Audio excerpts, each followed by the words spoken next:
آج کے شو میں سابق چیئرمین ایف بی آر کے سنسنی خیز انکشافات،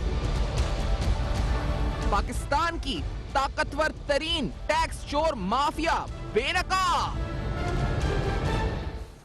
السلام علیکم۔ پس پردہ حقائق، سنسنی خیز انکشافات، پروگرام بے نقاب میں ہوں آپ کے ساتھ سیفان خان۔ پاکستان کا پیسہ باہر گیا، یہ ہم نے جملہ کئی بار سنا ہے۔ یہ ہم نے 2016 میں پاناما لیکس آئی، اس سے قبل ہم نے اسحاق ڈار صاحب جو فائنانس منسٹر سے ان سے سنا، اور باقاعدہ سمری موو ہوئی جو فائنانس منسٹری سے موو ہوئی، اور اس میں کہا گیا جی کہ 200 بلین یعنی 200 ارب ڈالر پاکستان سے باہر جا چکا ہے۔ پھر پاناما لیکس آیا، اور پاناما لیکس کے حوالے سے میں آپ کو بتاتا چلوں، شبر زیدی صاحب جو سابق چیئرمین ایف بی آر ہیں، ان کی کتاب بھی آئی، اس میں انہوں نے 100 بلین ڈالرز کا ذکر کیا۔ لیکن آج میں اس پروگرام میں کچھ اہم سوالات اٹھانے لگا ہوں۔ وہ مافیا جو کہ یا پھر آرتھی میں مڈل مین کی صورت میں ہو، یا وہ آپ کا پاور سیکٹر ہو، جس پاور سیکٹر کے اندر جو ہم سبسڈی دیتے ہیں چلانے کے لیے، بجلی کا جو پروڈکشن کا گیپ ہے اور جو پرائس ہے اس میں، اور اس کے ساتھ جو پاکستان کا بینکنگ سسٹم ہے اور جو فسکل سسٹم ہے اس کے درمیان جو گیپ ہے، یہ تمام اہم معاملات ہیں جن پر آج پروگرام میں گفتگو ہوگی۔ یہ جو طاقتور ٹیکس چور مافیا ہے، اس کو ہم مافیا کیوں کہتے ہیں، اور ریاستی کرپشن، ریاستی سرپرستی میں کرپشن کس طرح ہوتی ہے، یہ بڑا اہم سوال ہے جو ہم آج جانیں گے۔ میرے ساتھ سابق چیئرمین ایف بی آر شبر زیدی صاحب پروگرام میں موجود ہیں۔ شبر زیدی صاحب بہت شکریہ، آپ نے وقت دیا۔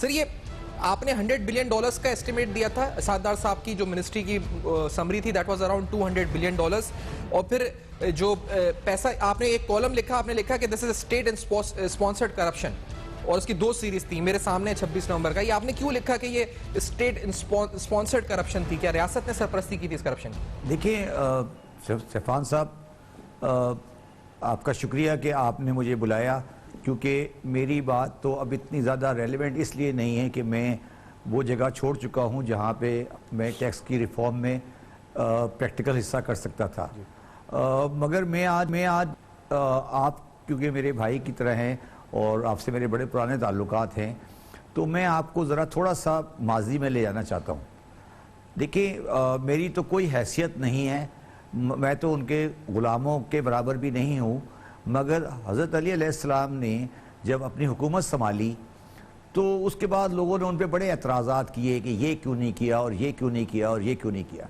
تو ایک دن حضرت علی علیہ السلام نے ایک خطبہ دیا جس کو کہتے ہیں خطبہ شخیہ۔ شخیہ کا مطلب ہوتا ہے لوتھڑا۔ یہ وہ خطبہ تھا جو آپ نے ایکسٹیمپور دیا تھا، اور اس میں انہوں نے بتایا تھا کہ میں کہ تم جو میرے اوپر اعتراض کر رہے ہو اس کا میں جواب دیتا ہوں، اور وہ ایکسٹیمپور خطبہ ہے، اور وہ اپنا لٹریچر کا ایک سبجیکٹ ہے۔ میری تو کوئی حیثیت نہیں ہے، جس طرح میں نے کہا میں غلاموں کے برابر بھی نہیں ہوں، مگر میں آج آپ کے سامنے کچھ حقیقتیں بتانا چاہتا ہوں جو وہ مجھ پہ اعتراض کرتے ہیں کہ وہ بھاگ گئے، وہ چلے گئے۔ میں صرف آپ کو ایک چھوٹی سی مثال دیتا ہوں۔ میں جب چھوڑ چکا ہوں اس کے بعد ایک سوال ہوا نیشنل اسمبلی کے اندر، ایک ممبر ہماری پی ایم ایل این کی فیمیل ممبر نے ایک سوال کیا کہ شبر زیدی صاحب نے اپنے ٹائم میں 16 بلین کے ریفنڈز اپنے کلائنٹوں کو دے دیے۔ یہ انہوں نے سوال کیا نیشنل اسمبلی میں، اور اس سوال میں انہوں نے ان کلائنٹوں کے نام بھی دے دیے۔ یہ بات بالکل حقیقت ہے کہ وہ سارے میرے پاس کلائنٹ تھے، کیونکہ میں پاکستان کے تقریباً 80% بڑے ٹیکس کمپنیز کا ایڈوائزر ہوں، ڈائریکٹلی اور انڈائریکٹلی۔ اس کوشچن میں جو نیشنل اسمبلی کے سامنے پلیس کیا گیا، اچھا مجھے یہ بھی نہیں پتا وہ پلیس کیا یا نہیں کیا، وہ الگ بات ہے، وہ سوشل میڈیا پہ چلا، اور اس کے اندر انہوں نے 5-6 نام دے دیے کہ ان کلائنٹس کو میں نے پیسے دیے۔ اچھا، اب انٹرسٹنگ بات یہ ہے کہ ان کلائنٹ میں سے کچھ 3 یا 4 تو ریفنڈ ملے ہی نہیں اس دوران میں، اور 2-4 جو 4 تھے ان کے بارے میں لکھا۔ میرا سوال ان سے سیفان، پہلا سوال تو یہ ہے کہ کسی کلائنٹ کو، کسی ٹیکس پیئر کو کوئی ریفنڈ ملا، اگر وہ ریفنڈ کی انفارمیشن تمہارے پاس ہے تو یہ کرمنل اوفینس ہے، اور یہ اس کے اوپر جس بندے نے انفارمیشن دی اور جس نے انفارمیشن ریویل کی، وہ دونوں صادق اور امین کی کیٹیگری میں نہیں آتے، اور وہ خاتون میرے حساب سے 62-63 میں ڈسکوالیفائی ہو سکتی ہیں، مگر میں اس پہ پرسو نہیں کر رہا۔ اور انٹرسٹنگ بات یہ ہے کہ وہ جو ڈاکومنٹ ہے جو ایف بی آر میں آیا اور پاکستان کے ہر پریس پہ چلا، وہ ڈاکومنٹ کوئی تقریباً 4 مہینے ہو گئے ابھی تک ایف بی آر نہیں پہنچا۔ اچھا میں اس میں اور بھی بتا دوں آپ کو, جب وہ سوال آیا تو میں نے پاکستان مسلم لیگ این کے سربردہ لوگوں سے پوچھا کہ یہ میں نے سوال کیا ہے. میں ان کا شکریہ ادا کرتا ہوں اور بہت تہہ دل سے شکریہ ادا کرتا ہوں کہ ان کی بہت اعلیٰ قیادت نے مجھے یقین دلایا کہ ہمارے لوگوں سے غلطی ہو گئی ہے اور ہمیں یہ نہیں آنا چاہیے تھا. میں صرف یہ بتانے کی, یہ میں نے اتنا لمبا جو واقعہ آپ کو بتایا وہ یہ وہ چیز ہے جس نے مجھے مجبور کر دیا کہ میں ایف بی آر کا چیئرمین نہیں رہوں. اس لیے کہ یہ جو آپ کو پریشر پڑتے ہیں جو میں نے آپ کے سامنے رکھی, میں نے 300 بڑے ٹیکس پیئر ہیں ان میں سے کچھ نہیں تو 150 کے قریب وہ لوگ ہیں جو میرے پاس سابقہ کلائنٹ رہ چکے ہیں. اب اگر آپ کو یہ یقین ہی نہیں ہے کہ شبر زیدی انٹلیکچولی آنیسٹ ہو سکتا ہے تو میں کس پتھر کی لکیر پہ لکھ کے بتاؤں کہ وہ ہو سکتا ہے. اور یہ وہ چیز ہے جس کی وجہ سے, جس کو آپ کانفلکٹ آف انٹرسٹ کہتے ہیں, میں کانفلکٹ آف انٹرسٹ کو کیسے سمجھاؤں لوگوں کو کہ کانفلکٹ آف انٹرسٹ کیا ہوتا ہے. اور پھر آپ نے ریاستی سرپرستی میں کرپشن کا جو تذکرہ کیا شبر صاحب, اچھا میں اب اس پہ آتا ہوں جو آپ سسٹم میں رہ کے دیکھ رہے تھے. اب میں آپ کو بتاتا ہوں, نہیں میں اب آتا ہوں. دیکھیے میں نے ریاستی سرپرستی میں کرپشن جو ہے یہ میرا مین سبجیکٹ ہے, اور یہ میں سیفان آپ جانتے ہو میں آج سے نہیں 1992 سے کہہ رہا ہوں. اور اس کا مطلب یہ ہے کہ آپ نے ٹیکس میں ایسے نظام بنایا ہوا ہے, ٹیکس میں نہیں, میں کہتا ہوں ٹیکس تو غلط بول گیا, ٹیکس میں اور فورن ایکسچینج میں ایسا نظام بنایا ہوا ہے کہ پاکستان میں آپ ایک نومینل ٹیکس دیں اور پیسے جتنے مرضی کمائیں, اس کے بعد اس پیسے کو فورن کرنسی اکاؤنٹ میں جمع کریں, باہر بھیج دیں اور اس سے باہر ایسٹ خرید لیں, جب دل چاہے اس کو پاکستان میں لے آئیں اور اس سے آپ 111(4) کی ایمنیسٹی لے لیں. یہ پورا ایک سسٹم ہے جس کا نام ہوتا ہے انہولی ٹرائنگل. اور یہ اسٹیٹ اسپانسر اس لیے ہے کہ وہ ٹیکس نظام بھی گورنمنٹ نے اپروو کیا ہوا ہے, وہ فورن کرنسی اکاؤنٹ بھی گورنمنٹ نے اپروو کیا ہوا ہے, اور وہ 111(4) بھی گورنمنٹ نے اپروو کیا ہوا ہے. لیگل ہے یہ سب. تو یہ جو آدمی جو کر رہا ہے وہ قانون کے دائرے میں کر رہا ہے. اب سوال یہ پیدا ہوتا ہے کہ کیا وہ چیز کچھ ہو رہا ہے یہ اسٹیٹ کا اسپانسرڈ کرپشن ہے یا نہیں ہے. میں تو آپ کو تھوڑی سی اس کو مثال کو اور آسان کر دیتا ہوں. اب سپوز کریں کہ میں ایک امپورٹر ہوں, تو میں نے ایک چیز امپورٹ کی تو مجھے جو ٹیکس لگے گا وہ لگے گا ایک percentage of import value, income tax کی بات کر رہا ہوں. اب اس پہ میں 400 روپے کماؤں, 500 کماؤں, 1000 کماؤں, 10,000 کماؤں, اس کا کوئی تعلق میری ٹیکس لائبلٹی سے نہیں ہے. اب وہ جو پیسے میرے, اب جو میں نے ٹیکس دے دیا وہ ایک پریزمپٹیو ہے 2,000 روپے, 1,000 روپے. اب میں نے اس ٹرانزیکشن میں 40,000 روپے کمائے. اب وہ 40,000 روپے میرے پاس جو ہیں وہ پاکستان لاء میں ٹیکسڈ انکم ہے, کوئی اس کو ٹیکس نہیں کر سکتا. اب اس 40,000 روپے کو لے کے میں جاتا ہوں کرنسی ایکسچینج میں, اور کرنسی ایکسچینج میں جا کے میں خریدتا ہوں اس سے ڈالر, اور ڈالر خرید کے میں اس کو باہر بھیج دیتا ہوں, اور باہر جا کے میں ایک فلیٹ خرید لیتا ہوں. اب آپ مجھے بتائیے کہ جو فلیٹ میں نے خریدا ہے باہر, پہلی بات تو اس کو کوئی بھی روک سکتا ہے خریدنے پر. دوسری بات, کیا وہ پیسے میرے ان ٹیکسڈ ہیں, کیا وہ پیسے میں واپس لا سکتا ہوں, اس میں کیا ایلیگلٹی ہے. اب یہ جب آپ نظام بنا کے رکھیں گے تو میں نے آج ہی ایک آرٹیکل لکھا ہے جو انشاءاللہ ایک آدھ دن بعد آئے گا, اس میں نے کہا ہے کہ جب تک آپ پریزمپٹیو ٹیکسیشن سسٹم اور فورن کرنسی اکاؤنٹ کا یہ سلسلہ جو آپ کے سامنے ہے یہ جاری رکھیں گے, وہ اس آپ کو 5 سال بعد ایک اور ایسٹ ڈکلیریشن جس کو آپ لوگ ایمنیسٹی کہتے ہیں وہ دینی پڑے گی. لیکن شبیر صاحب یہ جو آپ بتا رہے ہیں, یہ جو گیپ ریمیٹنس کے ذریعے آپ نے منگا لیا, اپنے کسی بھائی کے ذریعے پیسہ یا منگا لیا, اور اس پر بھی کوئی سوال پھر پہلے نہیں سیفان, پہلے بھیجا بعد میں منگایا, بعد میں منگا لیا. تو سر یہ آپ نے کہا کہ $100 بلین ہے, اور آپ کہتے ہیں $120 بلین ہے, اسحاق صاحب نے $200 بلین کا. ناؤ اب اس کا مطلب یہ ہے کہ ہمیں اگر یہ دیکھنا ہے کہ پیسہ کتنا گیا پاکستان سے, تو اس دوران 92 سے لے کے 2008 تک جو ٹرانزیکشنز ہوئی ہیں ان کو چیک کیا جا سکتا ہے. We can get the names. میں نے آج ایک ٹویٹ کیا ہے, آپ نے شاید پڑھا ہو. میں نے اس ٹویٹ پہ لکھا ہے کہ اس کا طریقہ بہت آسان ہے. آپ کے پاس فورن کرنسی اکاؤنٹ پڑے ہوئے ہیں, ان فورن کرنسی اکاؤنٹ میں جو بھی ڈیبٹ ہوا ہے, باہر گیا ہے, اس کی ڈیٹیل لے لیں, ایڈ کر لیں 92 سے لے کر 2019 تک. یہ پیسہ باہر گیا ہے, ہو سکتا ہے کچھ جائز ہو کچھ ناجائز ہو, آپ چیک کر لیں. یہ ہے پاکستان سے, اس میں کون سا راکٹ سائنس ہے, اس میں کیا چیز ہے. جب میں آپ تھوڑی سی بات اور کلیئر کر دوں, جب میں as a chairman F B R آیا تو میں نے پہلی کوشش یہ کی کہ میں پریزمپٹیو ٹیکسیشن کو ختم کر دوں. اور میں نے اگر پریزمپٹیو کے 10 ہیڈ تھے تو میں نے اس میں سے 9-8 ختم کر کے ان کو چینج کر دیا. اور یہ میری سب سے بڑی خطا تھی, سب سے بڑی غلطی تھی, سب سے بڑا میرا گناہ تھا. میں نے امپورٹ کی ویلیویشن کو ریٹیل پرائس پہ کر دیا, کسٹم لیول پہ جو کسٹم ویلیوز کو, کسٹم ویلیویشن کو میں نے ریٹیل پرائس پہ کر دیا. اس سے انڈر انوائسنگ والوں کی موت آ گئی. جب وہ موت آ گئی ان کی, تو انڈر انوائسنگ والوں نے میرے زندگی میری عذاب کر دی. اس کے بعد میں نے جب سارے ملتان کے آڑتیوں کو بلایا, انہوں نے مجھے کہا کہ جناب آپ ٹیکس کو بھول جائیں, ٹیکس ہمارے لیے نہیں ہوتا, ٹیکس کسی اور کے لیے ہوتا ہے. شہباز صاحب یہ اس میں ڈیٹیل میں مزید جاتے ہیں, آپ جو بتا رہے ہیں بریک کے بعد ناظرین واپس آتے ہیں. شہباز عدیل صاحب بتا رہے ہیں کہ ریاستی سرپرستی میں کرپشن جو ان کا سسٹم میں رہتے ہوئے, سسٹم کے باہر سے بھی انہوں نے ٹیکس سسٹم کو دیکھا, اندر رہتے ہوئے ٹاپ لیول کے اوپر ایف بی آر میں انہوں نے کیا کیا دیکھا, اور اس کے ساتھ ساتھ ایسٹ ڈکلیریشن لا کی جو بات ہوئی ہے اس پر بھی آئیں گے, اور پاکستان کے پاور سیکٹر میں جو کرائسس ہے جس کی وجہ سے وزیر صاحب کو نیند بھی نہیں آتی رات میں, اس حوالے سے بھی گفتگو کی اس پروگرام میں. ہمارے ساتھ رہی.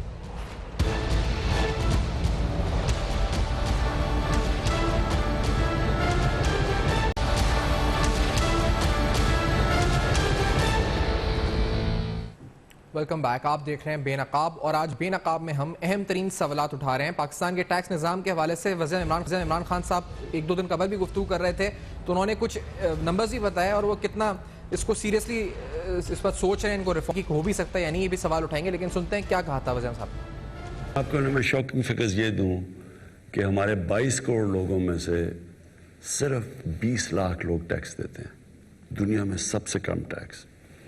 اور جو ہمارا 70% ٹیکس اکٹھا ہوتا ہے وہ صرف 3,000 لوگ دیتے ہیں.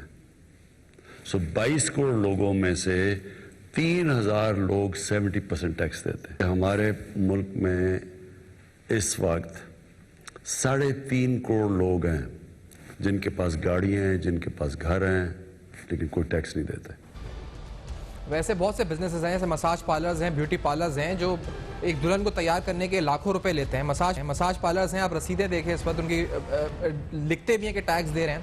بیوٹی پارلرز ہیں, سیلونز ہیں, بہت سی چیزیں ہیں جس پر جہاں پر ذکر ہی نہیں ہے ٹیکس کا, اور معاشرتی رویے پہ جو ہے اس پہ بات بھی کریں گے. لیکن شہباز عدیل صاحب, آپ نے آڑتیوں کا ذکر کیا تھا, ابھی آپ کی میٹنگ ہوئی, اس میں آپ بتا رہے تھے کیا ہوا, پھر آپ نے بولا, جواب دیا آپ. سیفان, آپ نے ابھی بیوٹی پارلر کا ذکر کیا, اس کا ذکر کیا, ٹھیک ہے, بہت ریلیونٹ ہے, مگر یہ سارے شہری مسائل ہیں.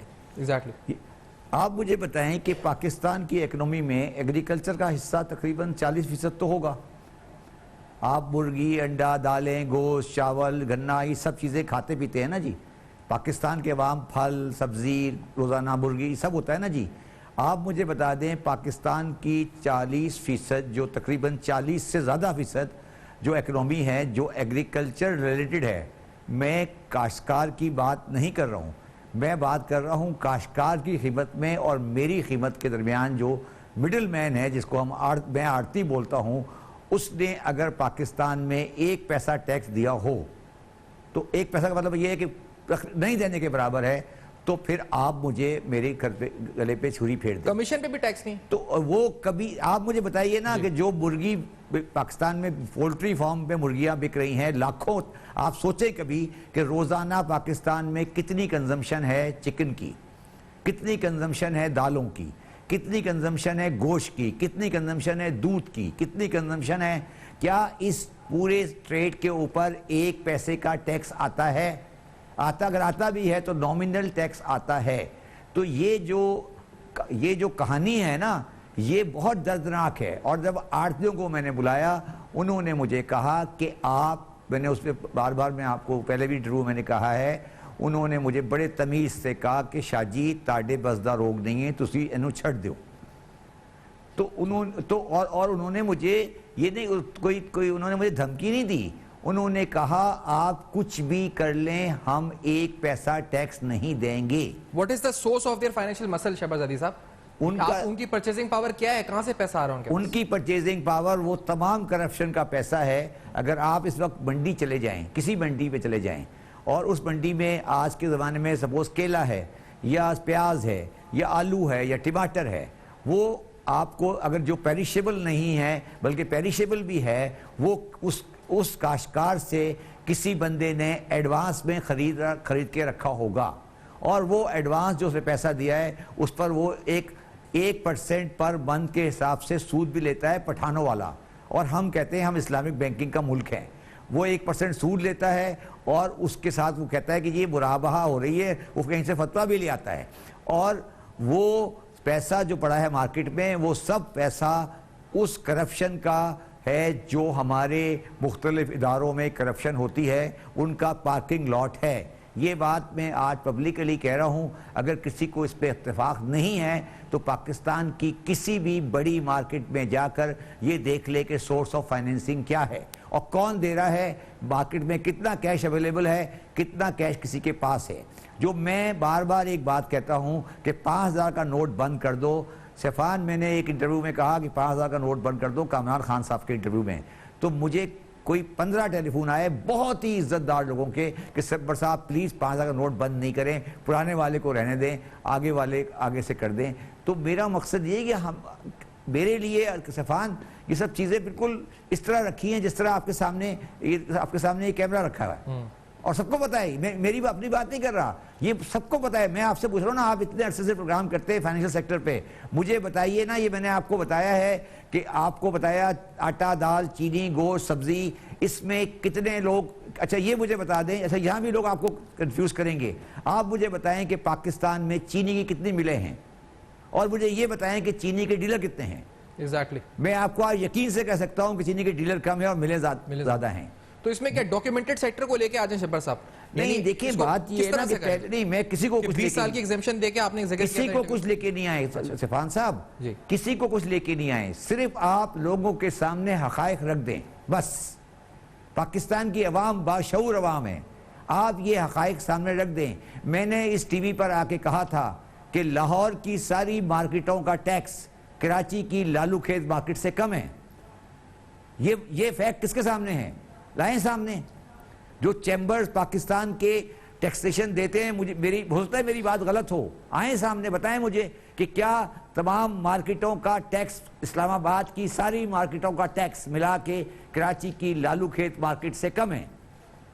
یہ حقیقت ہے, اس پہ کون سی دو رائے ہے. مگر کوئی آئے سامنے بات کرے, تیاری کرے, آجے سامنے بات کر لے میرے ساتھ یا کسی کے ساتھ بات کر لے, چیک کر لے. یہ سیفان صاحب, یہ جو میں کہتا ہوں نا اسٹیٹ اسپانسر کرپشن ہے, اس کا مطلب یہ ہے کہ یہ حقائق ہیں, یہ وہ حقائق ہیں جو پاکستانی عوام کے سامنے نہیں رکھے جاتے.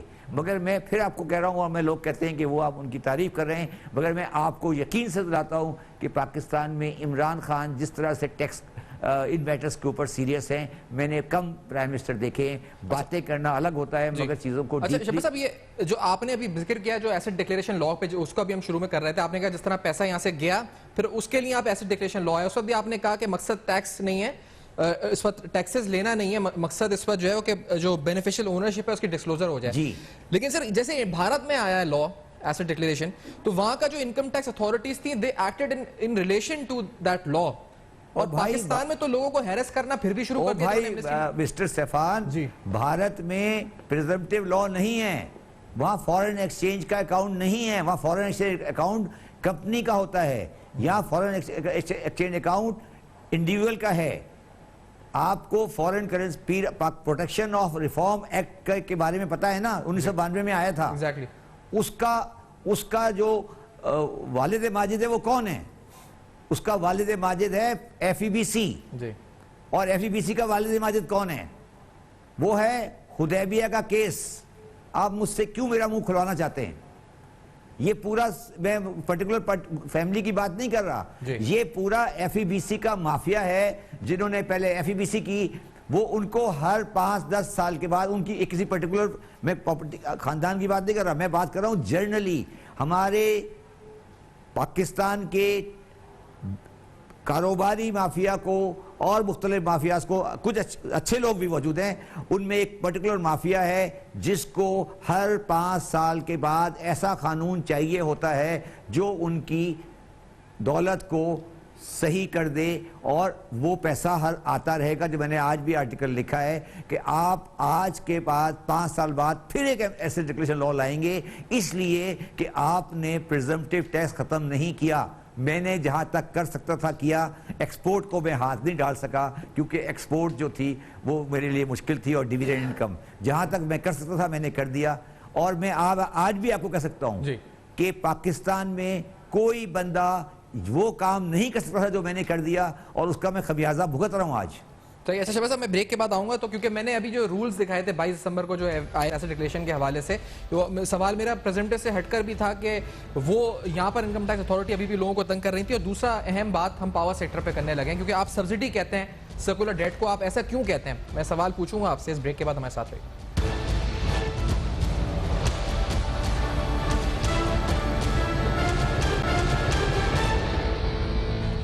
ویلکم بیک, آپ دیکھ رہے ہیں بے نقاب, اور آج بے نقاب میں اہم ترین انکشافات ہو رہے ہیں. سابق چیئرمین ایف بی آر کی زبانی آپ سن رہے ہیں اس وقت, کہاں کیسے ٹیکس چور مافیا اس وقت کام کر رہا ہے, اور ریاستی سرپرستی میں یہ سب کچھ کس طرح ہو رہا ہے. شہباز علی صاحب, power sector is another problem.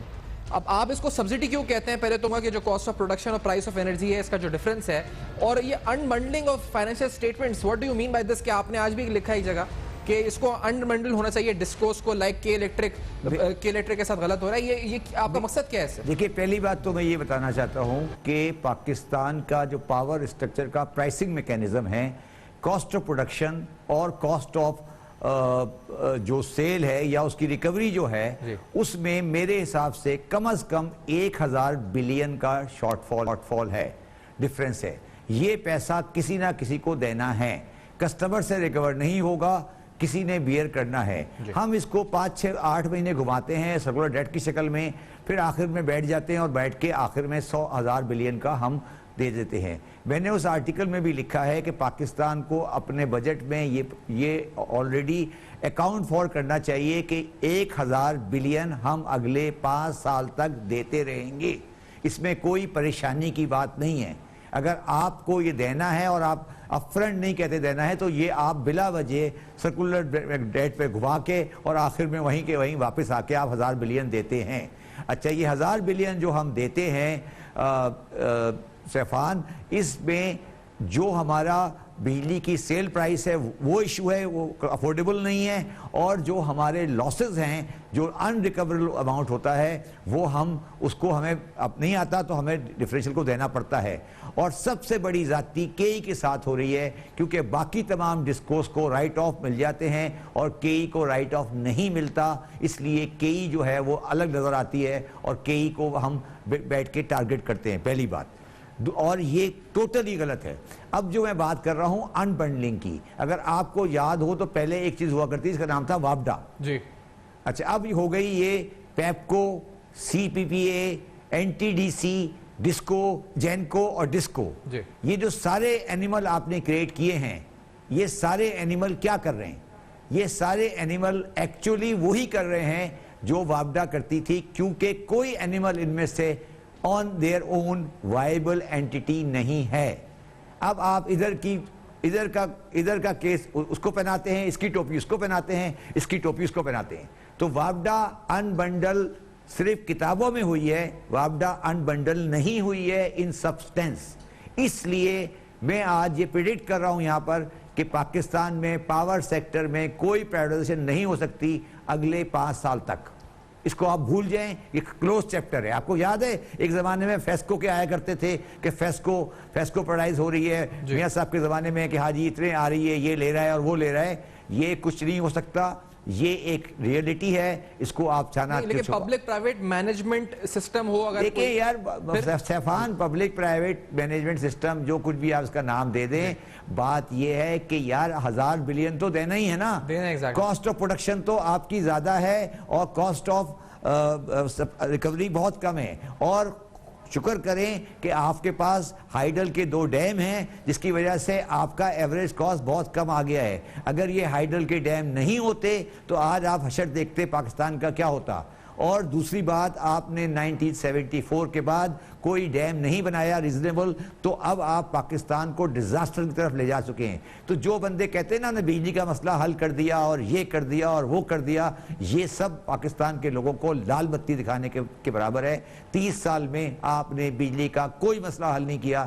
میں نے ایک آرٹیکل لکھا تھا جس میں نے لکھا تھا کہ 1900 پہلا آیا تھا ہب کو آئی پی پی کا آیا تھا ایگریمنٹ, اس کے بعد لاسٹ نندی پور تک چلے جائیں, ہر کیس پاکستان میں انرجی کا آج نیب کے سامنے پڑا ہے. یہ کیوں ہیں؟ آپ بتائیں پاکستان میں انرجی کا کون سا کیس ہے جس میں آج نیب کے سامنے کیس نہیں پڑا ہوا اور اس میں جو بندہ جس کا نام دیا گیا ہے وہ پرائم منسٹر ہے, چھوٹا موٹا آدمی بھی نہیں ہے. میں یہ نہیں کہہ رہا وہ کرپٹ ہیں, میں نہیں کہہ رہا کرپٹ ہے. پرابلم یہ ہے کہ جب آپ ایک شو کیس دکھانا چاہتے ہیں اور اندر اسکیلیٹن کے آپ کبٹ کے اندر اسکیلیٹن پڑے ہیں تو آپ کا یہی حشر ہوگا. تو میں بار بار سفان آپ کو ایک بات کہتا ہوں کہ خدا کا واسطہ ہے پہلے پاکستان کی ریئل بیلنس شیٹ عوام کے سامنے رکھ دیں کہ یہ میری بیلنس شیٹ ہے.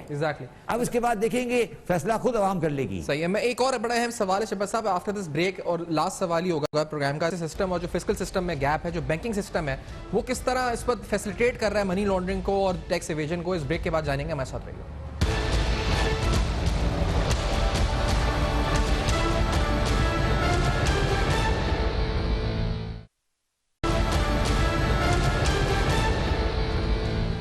Welcome back. آپ دیکھ رہے ہیں بے نقاب. سابق چیئرمین ایف بی آئی شہباز زیدی صاحب سے گفتگو ہو رہی ہے جس کے اندر بڑے اہم باتیں اور سنسنی خیز انکشافات ہو رہے ہیں.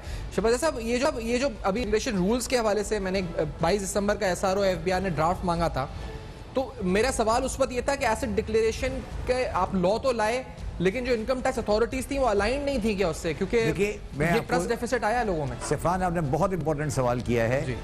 یہ جب ایسٹ ڈکلیریشن لا آیا تو یہ تقریباً مئی کے ارلی میں آیا تھا اور اس وقت آرڈیننس کی شکل میں آیا تھا. جب میں ایف بی آر چیئرمین بنا تو میں پہنچا تو اس کے بعد میں نے جب یہ ایکٹ بننے لگا تو میں نے کہا میں نے کہا کہ یہ ایسٹ ڈکلیریشن لا ہے, یہ amnesty law under the income tax نہیں ہے, تو اس کے لیے رولز بننے چاہیے. تو میں نے جو ایسٹ ڈکلیریشن لا کے اندر ایک پروویژن ڈالی کہ ایف بی آر اس کے رول بنا سکتا ہے, اور وہ رول صرف ایف بی آر کے لیے نہیں ہوں گے بلکہ اسٹیٹ بینک کے لیے بھی ہوں گے, منی لانڈرنگ کے لیے بھی ہوں گے, تمام پہلو کو کور کریں گے. اور یہ میں نے یہ پروویژن ڈلوا دی. اور یہ اس کے اوپر میں جب اپنے چیئرمین ایف بی آر تھا میں نے رول تقریباً تیار کیے. اس کے بعد ابھی جو ممبر پالیسی ہیں طارق چودھری صاحب اور اشفاق صاحب, ان کو پھر بیٹھ کے انہوں نے رول کو فائنلائز کیا. کیونکہ میں آج سفان صاحب ایک بڑی امپورٹنٹ بات کہنا چاہتا ہوں اور تمام لوگوں کو یہ سمجھ آنی چاہیے. انکم ٹیکس آرڈیننس ایک الگ چیز ہے اور ایسٹ ڈکلیریشن لا الگ ہے. اگر کسی آدمی نے ایسٹ ڈکلیریشن میں کوئی ایسٹ ڈکلیریشن کی ہے اور اس کے بارے میں کوئی سوال ہے تو آج کی تاریخ تک جب تک رول نہیں فارملائز ہوتے اس سوال کی کوئی حقیقت نہیں ہے. اور جس کے پاس وہ سوال آیا ہے اس کو چاہیے کہ وہ اس نوٹس کو پھاڑ کے پھینک سکتا ہے, کیونکہ وہ انکم ٹیکس آرڈیننس کے اندر آتا ہی نہیں ہے. اسی لیے جو انڈیا کا لا تھا, جب انڈیا نے ایسٹ ڈکلیریشن لا لایا تو اس نے باقاعدہ اس کے اندر ڈالا کہ انکم ٹیکس کا اور ایسٹ ڈکلیریشن کا تعلق کیا ہوگا. تو میں نے جب میں چیئرمین ایف بی آر بنا میں نے رول کا پروویژن ڈالا اور پھر یہ رول کا ڈرافٹ ہم نے تیار کرایا. اور یہ فائنل ڈرافٹ جب میں نے دیکھا کہ واپس آنے کے بعد کہ لوگ ایسٹ ڈکلیریشن کی جو ڈکلیریشن ہے ان کو چیلنج کر رہے ہیں, تو میں نے اخبار میں بھی آرٹیکل لکھا, ایک ڈیٹیل خط بھی لکھا کمشنر کو کہ بھائی آپ جو کچھ کر رہے ہیں اس کی تو بیسس ہی کوئی نہیں ہے. آپ کون ہیں ایسے ڈکلیریشن لا کے بارے میں بات کرنے والے, ہو آر یو. انہیں بات سمجھ آئی اور انہوں نے بالکل ایگری کیا اور انہیں رول ڈرافٹ کر کے یہ آپ کے سامنے رول پڑے ہیں, یہ آپ دے دیے. جو ہم نے ڈرافٹ دکھایا بھی تھا, آپ نے دیکھا ہوگا پبلک میں ڈرافٹ ہے اور وہ ڈرافٹ بالکل ٹھیک ہے. اب پرابلم ہمارے یہاں ملک میں یہ ہوتی ہے کہ جو افسران ہیں ہمارے وہ یہ نہیں غور کر رہے کہ بھائی آپ جو کچھ کر رہے ہیں اس کی اتھارٹی کہاں سے آئی ہے. اور ہمارا ایک پڑھا لکھا طبقہ بھی یہ نہیں سمجھ پا رہا کہ ایسٹ ڈکلیریشن لا میں اور ایمنسٹی جو انکم ٹیکس لا میں آتی ہے اس میں فرق کیا ہے. یہ بڑا واضح فرق ہے. اس میں نہ صرف انکم ٹیکس کی چھوٹ ہے بلکہ اس میں فارن ایکسچینج کی بھی چھوٹ ہے, اس میں منی لانڈرنگ کی بھی چھوٹ ہے. یہ ایک ڈفرینٹ لا ہے جس کی بنیاد FATF ہے. اب سیفان صاحب, اب میری آپ کو یہ صرف گزارش ہے اس انٹرویو کے تھرو کہ تمام افسران جنہوں نے آرڈر پاس کیے ہیں یا نوٹس ایشو کیے ہیں وہ اپنے تمام نوٹس کو واپس لیں اور اس رول کے آنے کے بعد جو اس میں لکھا ہوا ہے اس رول کے تحت کارروائی کریں. اس سے پہلے والی کارروائی کی کوئی قانونی حیثیت نہیں ہے. ٹھیک ہے شہباز صاحب, لاسٹلی میں پوچھنا چاہوں گا بینک اکاؤنٹس پہ, کیونکہ ہم نے دیکھا 50 ملین بینک اکاؤنٹس اور 1.5 ملین جو ہے اس وقت ایکٹیو ٹیکس پیئرز. یہ جو ڈسکنیکٹ ہے سر, یہ بینکنگ سسٹم اس کا رسپانسبل ہے, کون ہے اس کا؟ دیکھیں میں سفان صاحب پھر وہی والی بات ہوگی نا کہ میں آپ نے میرا گھر دیکھا ہوا ہے, مجھے آپ دیکھا میں ایک غریب اور کمزور انسان ہوں, میں بہت بڑے لوگوں کے سامنے بات نہیں کرنا چاہتا. although مجھے عمران خان نے اور باجوہ صاحب نے بہت پاور دی, مگر میں یہ کہہ رہا ہوں کہ یہ اتنا بڑا یہ مانسٹر ہے کہ اس کے سامنے کھڑا ہونا پڑے گا اور ہمیں ایک نیشنل کنسنسس لانا پڑے گا کہ ہم کیا چاہتے ہیں. اگر ہم یہی اس طرح یہ کاسمیٹک کرتے رہے اور یہ آگے پیچھے کی باتیں کرتے رہے, اور میں آج یہاں بھی یہ بھی بتا دینا چاہتا ہوں کہ جو لوگ سمجھتے ہیں کہ شبر زیدی اب چلا گیا گورنمنٹ سے, یہ ان کی غلط فہمی ہے. آج بھی میں ان تمام حلقوں کو ایڈوائز کر رہا ہوں صحیح میٹر پر جہاں پر مجھے کرنا ہے, اور میری والدہ مجھے یہ کہتی ہیں کہ ایگزیکٹو کی پاور سے بہتر ہے ایڈوائزری کی پاور. میں چیئرمین ایف بی آر بن کے سارا دن سیفان کیا کرتا تھا سوائے ٹرانسفر, پوسٹنگ, اس کا اے سی آر, اس کی ڈی سی آر, اس کی اے سی آر, اس یہ میٹنگ وہ میٹنگ. اب میں سمجھتا ہوں کہ شاید میں پاکستان کے لیے زیادہ بہتر کام کر سکتا ہوں جب میں باہر بیٹھا ہوں, کیونکہ مجھے اس روزانہ کی چک چک سے اور یہ روزانہ کا جو ایڈمنسٹریٹو ایسپیکٹ ہے اس سے نجات مل گئی ہے, اور میں آرام سے بیٹھ کے خان صاحب کو جو بھی بجٹ میں سمجھ آتی ہے, حفیظ شیخ صاحب کو ان سے میرا رابطہ رہتا ہے, وقار مسعود صاحب کو ان کو میں ایڈوائز کرتا رہتا ہوں, اور انشاءاللہ تعالیٰ آنے والے وقت میں جو بھی پالیسی آئیں گی وہ پاکستان کے لیے بہتر ہوں گی. شہباز صاحب بہت شکریہ آپ نے پروگرام میں جوائن کیا. شہباز زیدی صاحب کا آپ نے ایکسکلوسیو انٹرویو دیکھا. شہباز زیدی صاحب نے کافی بات کی, اہم ترین باتیں بتائیں پاکستان کے ٹیکس سسٹم کے حوالے سے, اکنامک سٹرکچر کے حوالے سے جو ریڈیکل چینجز ریکوائرڈ ہیں اس پہ بات ہوئی ہے. Feedback you can write us on Facebook, emails and Twitter جو آپ کے سامنے فلیش کر رہے ہیں. دیکھتے رہیے گا, اب تک اپنا بہت خیال رکھے گا.